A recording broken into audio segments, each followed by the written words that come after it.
Nesta surfaced from fitful slumber to the sound of whispered conversation beyond the door. Light shone through a crack in the shutters and touched the edge of the bed on which she lay. Her face was tight and sore from the tears she had wept, and her stomach was hollow with grief, not hunger. Slowly, she pushed herself upright, her body aching from her anguish and from the long days in the saddle as the Normans abducted her from her homeland and brought her into their stolen territory far to the northeast.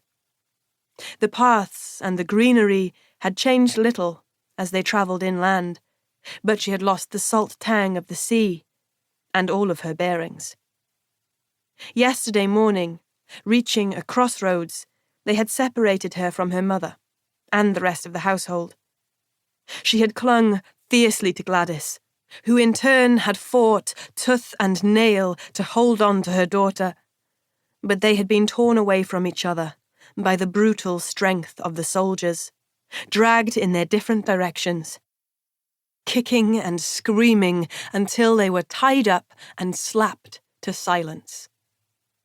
She had arrived here at twilight, pulled down from her mount and locked up in this small chamber. She did not know where she was, only that it was some kind of fortress in a town larger than any she had seen in her life. They had brought her some savoury pottage with shreds of pork in it and a jug of water, but she had touched neither. There was a pail for a latrine, and this bed. In a way, she had been glad of the solitude, for she had been able to release the storm of emotion she had dammed up since fleeing Carew.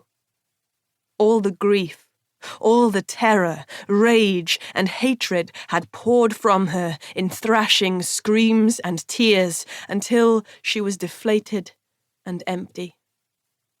She might as well be dead. What did it matter?